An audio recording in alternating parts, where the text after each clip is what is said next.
2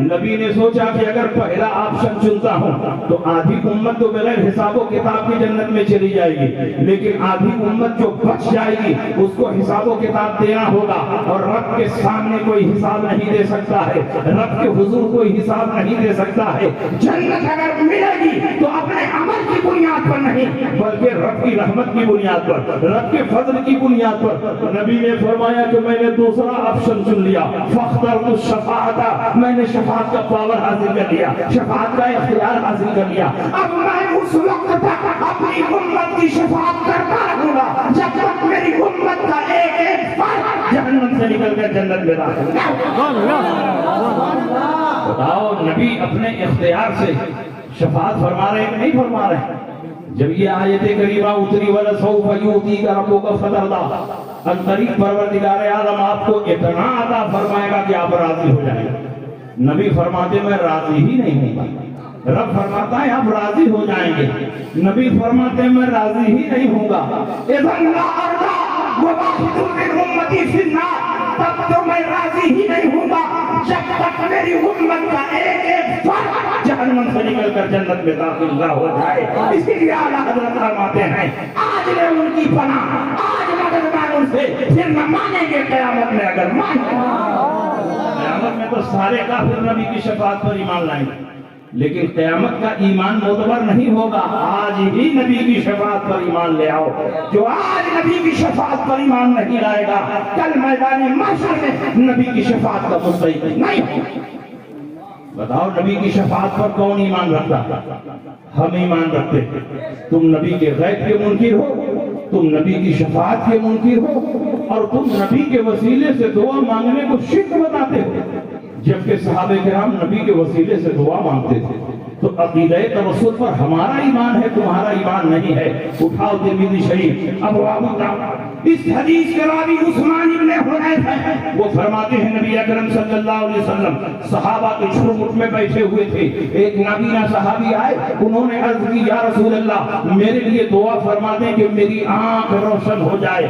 مادرزاد اندھے کو کیا کوئی ڈاکٹر صحیح کر سکتا ہے؟ امریکہ کا آئی اسپیشلسٹ بھی اس کی آنکھ کو صحیح نہیں کر سکتا ہے، کیونکہ مادرزاد اندھوں کو شفا دینا یہ نبی کا معجزہ ہے، اور غیر نبی کے معجزے پر قادر نہیں ہو سکتا۔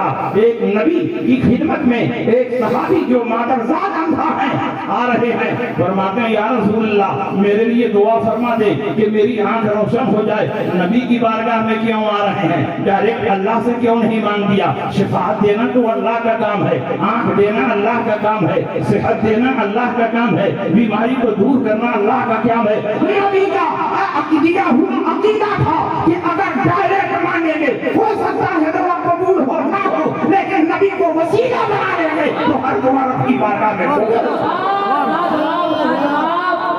نبی اکرم سے عرض کرتے یا رسول اللہ میرے لیے دعا فرما دے میری آنکھ روشن ہو جائے۔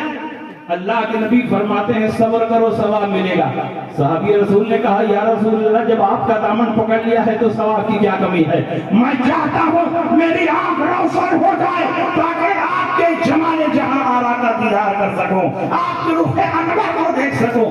نبی نے فرمایا ٹھیک ہے جاؤ تازہ وضو کرو، مسجد کے کونے میں کھڑے ہو جاؤ، 2 رکعت نماز پڑھو، اور نماز کے بعد میرے وسیلے سے اس طرح دعا مانگو اللہم انی اسألک واتوجہ الیک بنبیک محمد نبی کی رحمہ انی توجہت بک الی ربی فی حاجتی ہذہ لتقضی لی اللہم فشفع فیہا۔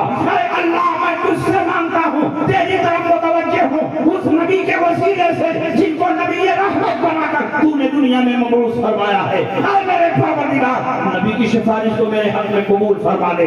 حدیث کے راوی کا بیان ہے جیسے ہی نبی کے وسیلے سے دعا مانگتے ہیں دونوں آنکھیں روشن ہو جاتی ہیں، دونوں آنکھیں چمکنے لگتی ہیں۔ جیسے دو نبیاں تھے نبی کے وسیلے سے دعا مانگ رہے ہیں دونوں آنکھیں روشن ہو جاتی ہیں۔ یہ اس بات کی دلیل ہے کہ نبی کو وسیلہ بنانا یہ شرک اور بدعت نہیں بلکہ نبی پر مضبوط ایمان رکھنے کا حصہ ہے۔ اسی لیے اعلیٰ حضرت فرماتے ہیں لا جس کو جو ملا تم سے ملا تکلیف کونین نے نعمت رسول اللہ۔ نعرہ تکبیر، نعرہ رسالت، عظمت مصطفیٰ، عشق محبت، عشق محبت، یاد حسین خان پھر تو یہ طے ہو گیا کہ یہ صحابہ کے راستے پر نہیں. یہ تو صرف مثال دے رہا ہوں 2-3 باتوں.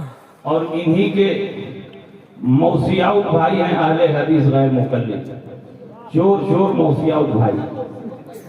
عقیدہ دونوں کا ایک ہے, نماز پڑھنے کے طریقے میں تھوڑا سا فرق ہے. دیوبندی حنفی نماز پڑھتے ہیں اور اہل حدیث زینانی نماز پڑھتے ہیں. یہ بھی صحابہ کے راستے پر نہیں ہیں, اس لیے کہ صحابہ نے 20 رکعت تراویح پڑھی اور یہ 8 رکعت تراویح پڑھتے تھے. تو صحابہ کے راستے پر نہیں ہوئے, اس لیے کہ عمر ابن خطاب نے ابی ابن کعب کی امامت میں سارے صحابہ کو جمع فرما دیا اور ابی ابن کعب نے 20 رکعت تراویح پڑھائی. صحابہ میں سے کسی نے انکار نہیں کیا. گویا 20 رکعت تراویح صحابہ کی سنت ہے, خلفائے راشدین کی سنت ہے. اسی لیے سائق بن یزید فرماتے ہیں کان الناس یقولون فی زمن عمر بن الخطاب 20 رکعتا والوتر. سارے کے سارے صحابہ عمر بن خطاب کے زمانے میں 23 رکعت پڑھتے تھے, 20 رکعت تراویح اور 3 رکعت وتر. یہی حضرت عمر کے زمانے میں ہوا, یہی حضرت عثمان کے زمانے میں ہوا, یہی حضرت علی کے زمانے میں ہوا. گویا خلفائے راشدین کی سنت ہے کہ تراویح 20 رکعت پڑھی جائے. اور نبی نے فرمایا علیکم بسنتی وسنت الخلفاء الراشدین المہدیین, تم پر میری سنت کی پیروی لازم ہے اور خلفائے راشدین کی سنت کی پیروی بھی لازم ہے. جو 20 رکعت پڑھ رہے ہیں وہ بنا نہیں کر رہے ہیں بلکہ خلفائے راشدین کی سنت پر چل رہے ہیں, اور خلفائے راشدین کی سنت پر چلنا یہ حقیقت میں رسول پاک کی کتاب ہے. نماز پڑھنا ہوا تو گھٹا دیا, اب گوشت کھانا ہوا تو بڑھا دیا. کہا قربانی 3 دن نہیں ہے 4 دن. سارے صحابہ 3 دن قربانی کرتے رہے, 1400 سال سے 3 دن قربانی ہوتی رہی. اور مکہ کی سرزمین پر, اس پاک سرزمین پر جب سے ان ناپاکوں کی حکومت قائم ہوئی, انہوں نے کہا قربانی 3 دن نہیں ہے بلکہ 4 دن ہے. سارے صحابہ غلط, تابعین غلط, ائمہ مجتہدین غلط, اولیاء کاملین غلط, ساری دنیا کے حجاج غلط. قربانی 3 دن نہیں ہے بلکہ 4 دن. اور اجلہ صحابہ کی روایتیں موجود ہیں, جس میں حضرت علی, حضرت عمر اور عبداللہ ابن عمر اور براء ابن عازب ایام النحر ثلاثۃ افضلها اولها. قربانی 3 دن ہے اور پہلے دن قربانی کرنا افضل ہے. مگر گوشت کھانا ہوا تو بڑھا دیا, نماز پڑھنا ہوا تو گھٹا دیا. کہ اگر تم حنفی بنو گے 20 پڑھنی پڑے گی, شافعی بنو گے 20 پڑھنی پڑے گی, مالکی بنو گے 20 پڑھنی پڑے گی, حنبلی بنو گے 20 پڑھنی پڑے گی. سب سے بہتر یہی ہے کہ غیر مقلد بن جاؤ, 8 ہی رکعت میں کام چل جائے. دن بھر بزنس تجارت میں دوڑتے رہتے ہیں, جھوٹ فساد بولتے رہتے ہیں, تو اب رات کو 20 رکعت تراویح کیسے پڑھ پائیں گے؟ تو خود بدلتے نہیں, قرآن کو بدل دیتے. ہوئے کس درجہ فقیہان حرم بے توفیق. اور ان کے ایک مجتہد ہے صدیق حسن بخاری, انہوں نے تو اپنی کتاب بدور الحیلہ میں یہاں تک فتویٰ دے دیا کہ ایک بکرے میں 100 آدمیوں کی قربانی جائز. ایسا فتویٰ کہیں آپ نے سنا تھا؟ مہنگائی کے اعتبار سے ان کا فتویٰ بھی بدل رہا. پہلے ایک بکرے میں ایک کی قربانی ہوتی تھی, جب بکرا مہنگا ہو گیا تو اب ایک بکرے میں 100 آدمیوں کی قربانی ہونے لگی. اور یہ بھی لکھ دیا کہ سب کی قربانی ہو گئی, سب کے ذمے سے وجود ثابت ہو گیا, اب کسی کو الگ سے قربانی کرنے کی ضرورت نہیں ہے. کلکتہ کے شمانیازیوں کی میٹنگ ہوئی, شمانیازی نیتاؤں نے اپنے مولویوں پر دباؤ بنایا کہ تم لوگ تو نئی نئی باتیں پیدا نہیں کرتے ہو, اسی لیے شمانیازی جماعت آگے نہیں بڑھ رہی. تم لوگ بھی نئی نئی باتیں پیدا کرو, سہولتیں پیدا کرو. جب تم نئی نئی سہولتیں نکالو گے تو لوگ تمہاری جماعت میں شامل ہو گے, تمہاری جماعت بھی بڑھتی رہے گی. غیر مقلدین کو دیکھو, آئے بھی نیا نیا فتویٰ, نئی نئی چیزیں لوگوں کے سامنے پیش کرتے رہتے ہیں. شمانیازیوں کی میٹنگ ہوئی, 3 دن تک کلکتہ کی سرزمین پر سیمینار ہوا, اور 3 دن کے بعد انہوں نے فتویٰ جاری کیا کہ اگر ایک بکرے میں 100 آدمیوں کی قربانی جائز ہے تو ایک مرغے میں 7 آدمیوں کی قربانی جائز. تو بتائیے یہ جنتی ہو سکتے ہیں؟ ان دونوں کا فتویٰ بتا رہا ہے کہ یہ جنتی نہیں ہے, جہنمی. رسول پاک سید عالم صلی اللہ علیہ وسلم نے فرمایا فَمِّنُوا تَحَایَاكُمْ فَإِنَّهَا عَلَى الصِّرَاطِ مَضَایَاكُمْ موٹے اور فرما جانوروں کی قربانی کرو کیونکہ اسی قربانی کے جانور پر بیٹھ کر پل صراط پار کرنا. جس قربانی کے جانور کو آپ ذبح کرتے ہو اسی پر بیٹھ کر پل صراط پار کرو گے. جانور موٹا ہونا چاہیے, فرما ہونا چاہیے تاکہ تم اس پر بیٹھ کر پل صراط پار کر سکو. اور بخاری کی دوسری حدیث میں ہے کہ اسی پل صراط کے نیچے جہنم ہے. تو دونوں حدیثوں کو جوڑ دو. جب ایک بکرے پر 100 غیر مقلد سوار ہوں گے اور ایک مرغے پر 7 شمانیہ بھی سوار ہوں گے تو بکرا بھی وہیں الٹ جائے گا, مرغا بھی وہیں. بتاؤ یہ دونوں کہاں جائیں گے؟ جہنم میں جائیں گے.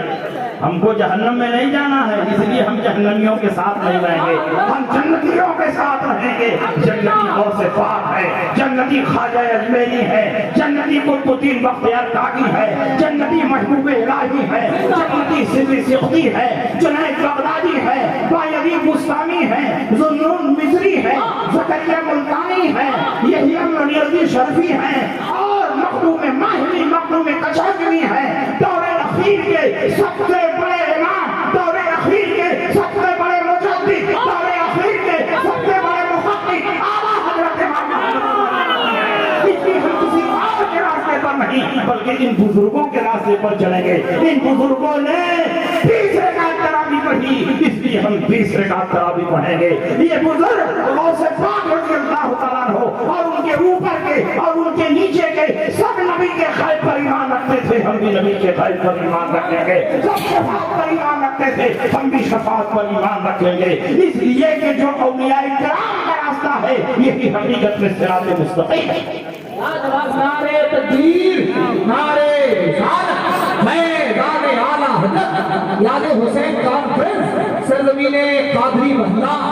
بتائیے یہ غیر مقلدین صرف دھوکہ دینے کے لیے حدیث کا نام لیتے ہیں, ورنہ حقیقت میں یہ حدیث پر عمل نہیں کرتے. حقیقت میں اہل حدیث وہ ہے جو ساری حدیثوں پر عمل کرے. اور ایک حدیث پر عمل کرو اور 3 حدیث کو چھوڑ دو تو تم اہل حدیث کہاں ہوئے؟ تم تو تارک حدیث ہوئے, تم تو منکر حدیث ہوئے. ہندوستان کا کوئی بھی اہل حدیث آئے اور میرے سامنے اس طرح 2 رکعت نماز پڑھ کر دکھا دے کہ کسی حدیث پر عمل نہ چھوٹے تو میں غلامی لکھوانے کے لیے تیار ہوں. تم جیسے ہی نماز شروع کرو گے تو ہاتھ اٹھانے میں جھگڑا شروع ہو جائے گا. یہاں تک ہاتھ اٹھایا جائے کہ یہاں تک ہاتھ اٹھایا جائے, دونوں روایت موجود ہے. اگر تم یہاں تک ہاتھ اٹھاتے ہو تو کان کی لو والی حدیث چھوٹ گئی, اور کان کی لو تک ہاتھ اٹھاتے ہو تو یہاں والی حدیث چھوٹ گئی. اور ایک ہی حدیث پر عمل کر پاؤ گے, دونوں حدیث پر عمل نہیں ہو پائے گا. اس لیے تم اہل حدیث بن ہی نہیں سکتے. اور چاہے تم یہاں ہاتھ اٹھاؤ, یہاں ہاتھ اٹھاؤ, اس کے بعد ہاتھ کہیں باندھنا ہے نا تو ناف کے نیچے باندھو گے کہ ناف کے اوپر باندھو گے کہ ہاتھ چھوڑ کر نماز پڑھو گے. 3 روایت موجود ہے. اگر ناف کے نیچے ہاتھ باندھتے ہو تو ناف کے اوپر والی حدیث پر عمل نہیں ہوا, ناف کے اوپر ہاتھ باندھتے ہو تو نیچے والی حدیث پر عمل نہیں ہوا, اور اگر ہاتھ باندھتے ہو تو چھوڑنے والی حدیث پر عمل نہیں ہوا. تو ایک ہی حدیث پر عمل کر پاؤ گے, باقی 2-3 حدیثیں چھوڑنی پڑے گی. اس لیے تم اہل حدیث نہیں ہو سکتے. اہل حدیث ہونا بہت مشکل ہے. اس لیے اہل حدیث نہ بنو بلکہ اہل سنت بنو. جب کئی حدیثیں آپس میں ٹکرا جائے تو وہاں یہ تلاش کرنا چاہیے کہ رسول اللہ کی سنت کیا ہے. ہم نے دیکھا کئی حدیثیں ہیں, ایک میں ناف کے نیچے, ایک میں ناف کے اوپر, ایک میں ہاتھ چھوڑنے کا ذکر ہے. تو ہم نے دیکھا اس میں رسول پاک کی سنت کیا ہے. حدیث تو کئی ایک ہے لیکن سنت کیا ہے؟ حضرت علی نے فرما دیا فَإِنَّ مِنَ السُّنَّةِ وَضْعَ الْيَمِينَ عَلَى الْيَسَارِ تَحْتَ السُّرَّةِ. یہ بات سنت سے ہے کہ داہنے ہاتھ کو بائیں ہاتھ پر رکھ کر ناف کے نیچے باندھا جائے. تو ہم اہل حدیث نہیں ہیں, ہم اہل سنت ہیں. جب 2 حدیثیں, 3 حدیثیں, 4 حدیثیں آپس میں ٹکراتی ہیں تو ہم تلاش کر لیتے ہیں رسول پاک کی سنت کیا ہے. نبی کی سنت پر عمل کرو گے تو حدیث پر خود بخود عمل ہو جائے گا, لیکن حدیث پر عمل کرو گے تو ضروری نہیں رسول پاک کی سنت پر عمل ہو جائے. اس لیے کہ ہر سنت حدیث ہے لیکن ہر حدیث رسول اللہ کی سنت نہیں.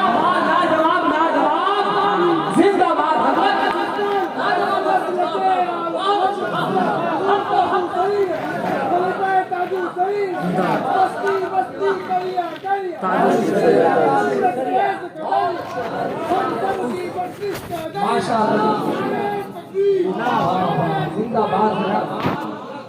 کی حدیث کا مطالبہ، میلاد جائز ہے تو بخاری میں دکھائیے، سلام جائز ہے تو بخاری میں دکھائیے، چادر چڑھانا جائز ہے تو بخاری میں دکھائیے، ایصال ثواب جائز ہے تو بخاری میں دکھائیے، 11ویں جائز ہے تو بخاری میں دکھائیے، 12ویں جائز ہے تو بخاری میں دکھائیے۔ جیسا لگتا ہے کہ رسول پاک نے کہیں حکم دیا ہو کہ صرف بخاری کی حدیث پر عمل کرنا، باقی حدیثوں پر عمل نہ کرنا۔ رسول پاک کے زمانے میں نہ بخاری شریف تھی نہ امام بخاری تھے، 3ری صدی ہجری میں امام بخاری پیدا ہوئے اور انہوں نے بخاری شریف لکھی ہے۔ اس لیے معیار یہ نہیں ہونا چاہیے بخاری میں دکھاؤ، معیار یہ ہونا چاہیے کہ صحیح حدیث میں دکھاؤ۔ جہاں جہاں صحیح حدیث ہوگی وہاں وہاں ہم عمل کریں گے، بخاری میں ہوگی تو اس پر بھی عمل کریں گے، اور بخاری کے باہر ہوگی تو اس پر بھی عمل کریں گے۔ اس لیے کہ ہم نے امام بخاری کا نہیں رسول پاک کا کلمہ پڑھا ہے، اس لیے جہاں جہاں رسول پاک کی صحیح حدیث ہوگی وہاں وہاں ہم عمل کریں گے۔ ایک غیر مقلد سے میں نے پوچھا کہ بات بات پر بخاری کی حدیث، کیا تم لوگ ہر مسئلے میں بخاری کی حدیث ہی پر عمل کرتے ہو؟ کہا ہاں، ہم لوگ ہر مسئلے میں بخاری کی حدیث پر عمل کرتے ہیں۔ میں نے کہا بتاؤ بیٹھ کر پیشاب کرتے ہو کہ کھڑے ہو کر پیشاب کرتے ہو؟ کہا بیٹھ کر پیشاب کرتے ہیں۔ میں نے کہا پوری بخاری شریف میں بیٹھ کر پیشاب کرنے کی ایک بھی حدیث دکھا۔ بخاری شریف میں 3 حدیث ہے اور تینوں حدیثوں میں کھڑے ہو کر پیشاب کرنے کا ذکر ہے۔ امام بخاری نے باب باندھا ہے، باب البول قائما وقائدا، بیٹھ کر اور کھڑے ہو کر پیشاب کرنے کا بیان۔ ہیڈنگ لگائی ہے، عنوان قائم کیا ہے، لیکن 3 حدیثیں حذیفہ بن الیمان کی ذکر کی ہے اور تینوں حدیثوں میں کھڑے ہو کر پیشاب کرنے کا ذکر ہے، بیٹھ کر پیشاب کرنے کا ذکر نہیں ہے۔ بخاری میں جو حدیث ہے وہ یہ ہے، اتى النبی صلی اللہ علیہ وسلم سباطۃ قوم فبال قائما وتوضأ ومسح على ناصیته۔ حضور علیہ السلام قوم کے بھوڑ کے پاس آئے، کھڑے ہو کر پیشاب کیا اور پانی منگایا، وضو فرمایا اور اپنی پیشانی کے اگلے حصے پر مسح کیا۔ تو بخاری میں کھڑے ہو کر پیشاب کرنے کا ذکر ہے، تو کیا دنیا کے مسلمان اب کھڑے ہو کر پیشاب کریں؟ اس لیے کہ بخاری شریف میں کھڑے ہو کر پیشاب کرنے کا ذکر ہے؟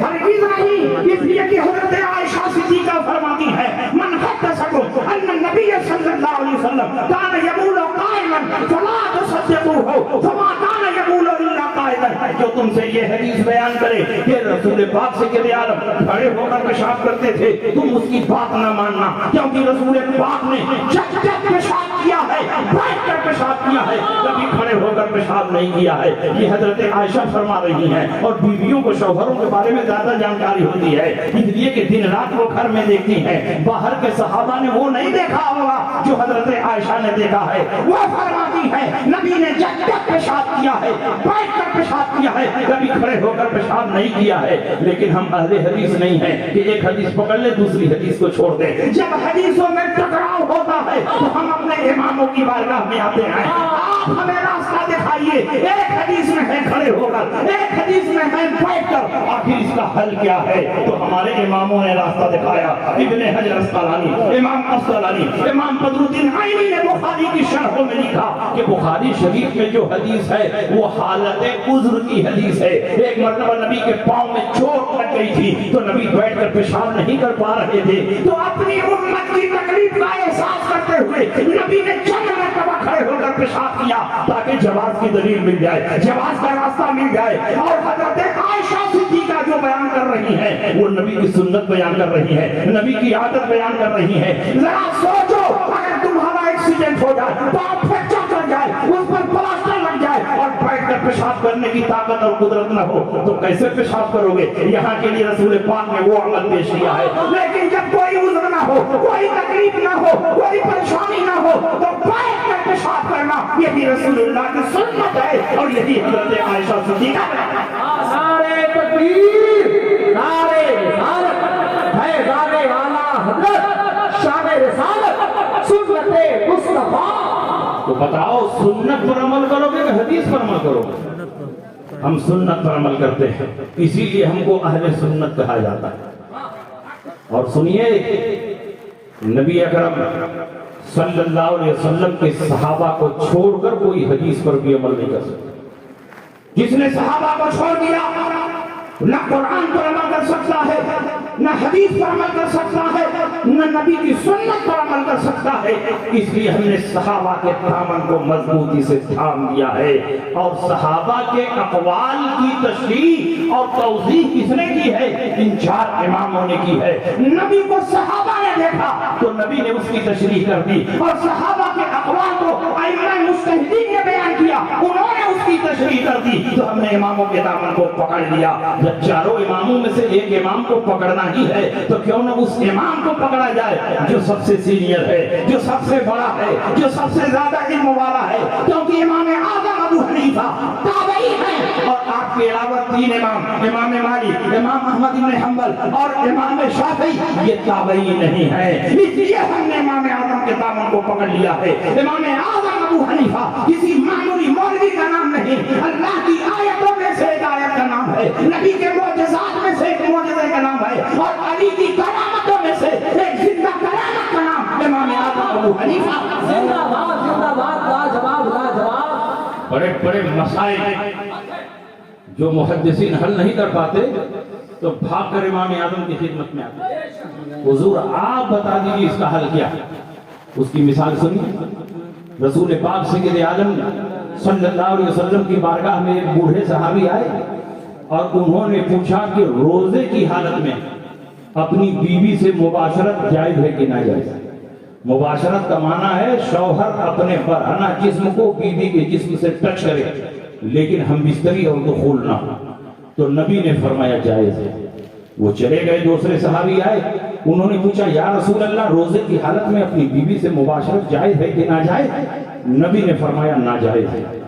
سوال ایک ہے، سوال کی پوزیشن ایک ہے، سوال کی نوعیت ایک ہے، لیکن نبی 2 طرح کا جواب ارشاد فرما رہے ہیں۔ ایک صحابی کے سوال کے جواب میں نبی فرماتے ہیں مباشرت جائز ہے، دوسرے صحابی کے سوال کے جواب میں نبی فرماتے ہیں مباشرت ناجائز ہے۔ اس دور کا بڑا سے بڑا محقق بھی ہوگا تو اس حدیث کے ٹکراؤ کو دور نہیں کر سکتا، اس کے تعارض کو دور نہیں کر سکتا۔ بڑے بڑے امام حیران ہیں، بڑے بڑے محدثین امام ہیں، اگر اس حدیث کے مطابق فتویٰ دیں تو اس کی خلاف ورزی ہوگی، اس کے مطابق فتویٰ دیں اس کی خلاف ورزی ہوگی۔ جب کوئی نہیں حل کر سکا تو امام اعظم کی خدمت میں مسئلہ پہنچا، حضور آپ بتا دیں مباشرت جائز ہے کہ ناجائز؟ نبی کی حدیث میں ٹکراؤ ہے، نبی کی حدیث میں تعارض ہے۔ امام اعظم نے فرمایا کوئی ٹکراؤ نہیں، کوئی تعارض نہیں، یہ تمہارے سمجھنے کا فیل ہے۔ نبی کی خدمت میں پہلے نمبر پر جو صحابی حاضر ہوئے وہ بوڑھے صحابی تھے۔ بوڑھوں میں قوت شہوانیہ کم ہوتی ہے، وہ اپنے مزاج کو کنٹرول کر سکتے ہیں، اپنے جذبات کو قابو میں رکھ سکتے ہیں، تو ان کے لیے نبی نے فرمایا مباشرت جائز ہے۔ اور دوسرے نمبر پر جو صحابی حاضر ہوئے وہ نوجوان صحابی تھے،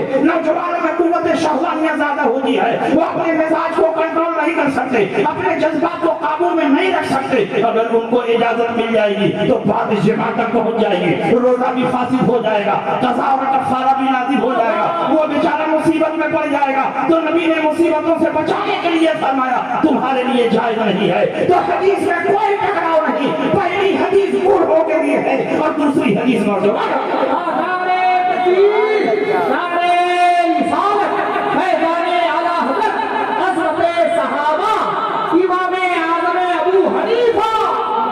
بتاؤ ایسا ٹکراؤ آئے گا تو ہم اور آپ حل کر پائیں گے؟ بڑے بڑے محدثین حل کر پائیں گے؟ بڑے بڑے مفتی حل کر پائیں گے؟ تو ضرورت پڑے گی ایک امام کی۔ اسی لیے ہم نے امام اعظم کے دامن کو مضبوطی سے تھام لیا ہے کہ ہم اپنی عقل سے کوئی فیصلہ نہیں کریں گے۔ آپ نے نبی کی حدیثوں کو بہت گہرائی میں اتر کر سمجھا ہے، قرآن کی آیتوں کو سمجھا ہے، صحابہ کی زندگی کو بہت قریب سے دیکھا ہے، اس لیے آپ جو فیصلہ کریں گے ہم اس فیصلے پر چلیں گے۔ اس لیے ہم نے امام اعظم کے دامن کو تھام لیا۔ اگر تم واقعی قرآن پر عمل کرنا چاہتے ہو تو کسی امام کے دامن کو پکڑ لو۔ تقلید کے بغیر قرآن و حدیث پر عمل ناممکن ہے۔ اس دور کا بڑا سے بڑا مفتی اگر ڈائریکٹ قرآن اور حدیث سے مسئلہ نکالے گا قدم قدم پر ٹھوکر کھائے گا، نہ قرآن پر عمل کر پائے گا نہ حدیث رسول پر۔ مگر یہ غیر مقلدین، یہ غیرت بے شرم یہ کہتے ہیں کہ نہیں ہم تو ڈائریکٹ خود ہی قرآن اور حدیث سے نکال لیتے ہیں، ہم کو کسی امام کی ضرورت نہیں، اور مسئلہ جب نکالنے لگے تو ایسا ایسا مسئلہ نکالا کہ مسئلے کو مسالہ ہی بنا دیا۔ ایک مسئلہ یہ بھی نکالا کہ سور کا گوشت حرام ہے مگر چربی حرام نہیں ہے۔ پوچھا گیا دلیل کیا ہے؟ کہا دلیل قرآن کی آیت ہے، حرمت علیکم المیتۃ والدم ولحم الخنزیر۔ اللہ نے تمہارے اوپر مردار حرام کیا، اللہ نے تمہارے اوپر خون حرام کیا، اللہ نے تمہارے اوپر سور کا گوشت حرام کیا۔ یہ کہتے اللہ نے سور کے گوشت کو حرام کیا ہے، آیت میں چربی کا کہاں ذکر ہے؟ اس لیے گوشت حرام رہے گا اور چربی حلال رہے گی۔ میں نے کہا تم نے بالکل اپنے حساب سے ٹھیک مسئلہ نکالا ہے، تمہارے لیے چربی حلال رہے گی کیونکہ اسی قرآن میں اللہ نے یہ بھی فرمایا الخبیثات للخبیثین والخبیثون للخبیثات والطیبات للطیبین والطیبون للطیبات۔ خبیث اور ناپاک چیزیں ناپاکوں کے لیے ہیں، طیب و طاہر اور پاک چیزیں پاکوں کے لیے ہیں۔ ہم پاک ہیں تو شب برات کا حلوہ ہے، ہم پاک ہیں تو 11ویں کا کھچڑا ہے، تم نجس اور ناپاک ہو تو تمہارے لیے سور کی چربی ہے۔ اس لیے آپ ایک امام کے دامن کو مضبوطی سے تھامنا اور ڈائریکٹ قرآن اور حدیث سے مسئلہ نکالنے کی کوشش کرو گے، قدم قدم پر ٹھوکر کھا جاؤ گے۔ بڑے بڑے صحابہ قرآن و حدیث سے ڈائریکٹ مسئلہ نہ نکال سکے۔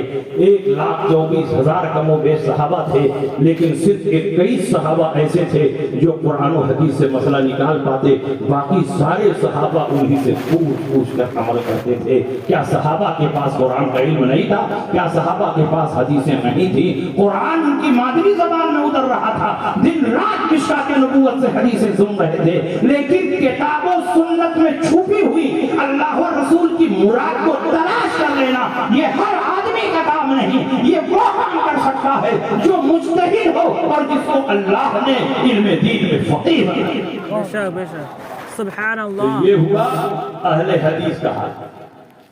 دو فرقوں کی پہچان ہو گئی نا، اور تیسرا فرقہ ہے رافضی اور شیعہ۔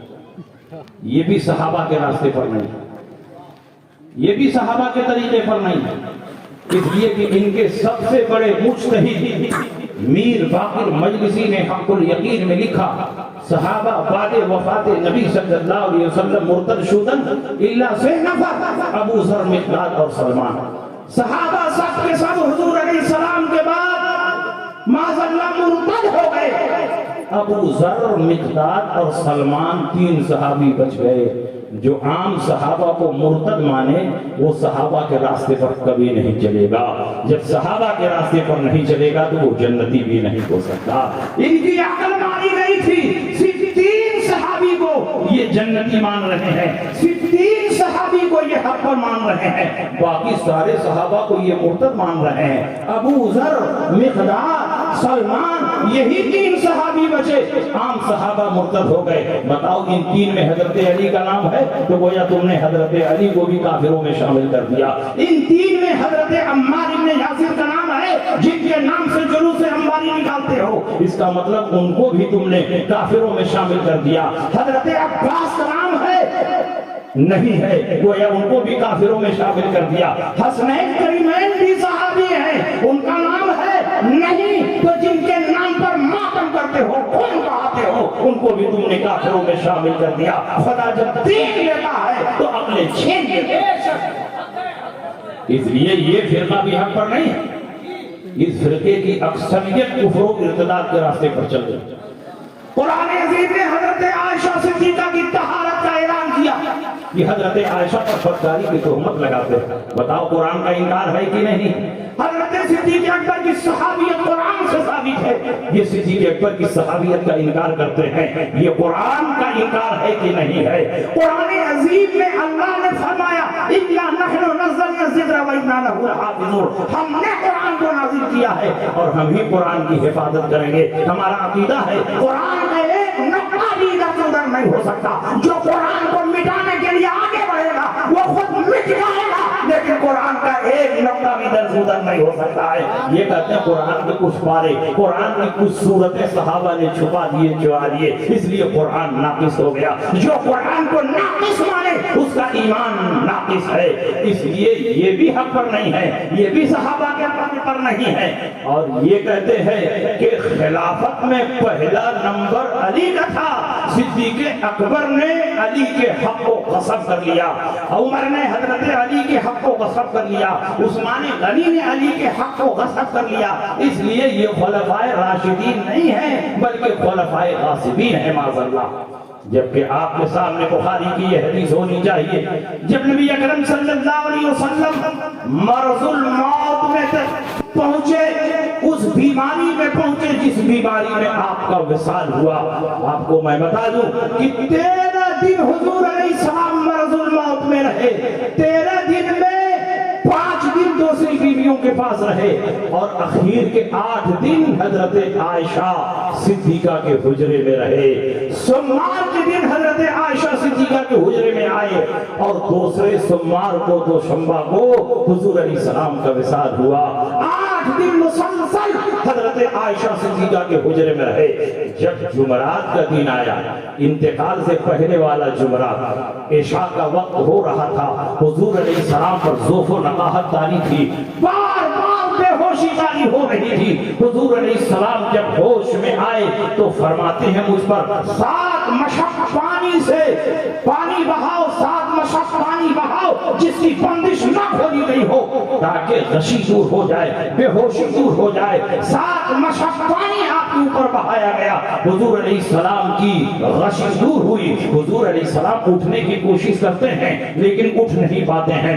آپ نے کچھ نصیحتیں فرمائی, کچھ وصیتیں فرمائی, پھر اٹھنے کی کوشش کرتے ہیں, اٹھ نہیں پاتے ہیں. پھر حضور نے فرمایا مجھ پر پانی بہایا جائے, بے ہوشی دور ہو جائے, غشی کا اثر ختم ہو جائے. پانی بہایا گیا, غشی دور ہوئی. پھر اٹھنے کی کوشش کرتے ہیں لیکن ذوف و نقاہت کی وجہ سے اٹھ نہ سکے, زمین پر لیٹ گئے. ادھر عشاء کی نماز میں دیر ہو رہی تھی تو نبی اکرم صلی اللہ علیہ وسلم نے فرمایا مرو ابا بکر فلیصلی بالناس, ابو بکر کو حکم دو کہ وہ لوگوں کی نماز پڑھا دیں. حضرت عائشہ صدیقہ نے فرمایا یا رسول اللہ ان ابا بکر اذا قام مقامک لا یستطیع ان یصلی بالناس. ابو بکر بہت رقیق القلب ہیں, بہت نرم دل ہیں, آپ کی جگہ پر کھڑے ہوں گے تو وہ صحابہ کی امامت نہیں کر پائیں گے. آپ عمر کو کہہ دیجئے کہ وہ نماز پڑھائے. نبی اکرم نے فرمایا مری ابا بکر فلیصلی بالناس, ابو بکر کو حکم دو کہ وہ لوگوں کی نماز پڑھائے. حضرت عائشہ نے کہا یا رسول اللہ انہ رجل رقیق, وہ تو بہت نرم دل ہیں, اذا قام مقامک, آپ کی جگہ پر کھڑے ہوں گے, لا یستطیع ان یصلی بالناس, وہ لوگوں کی نماز نہیں پڑھا پائیں گے. عمر سے کہہ دیجئے وہ پڑھا دیں. نبی نے فرمایا مری ابا بکر فلیصلی بالناس, ابو بکر کو حکم دو کہ لوگوں کی نماز پڑھائیں.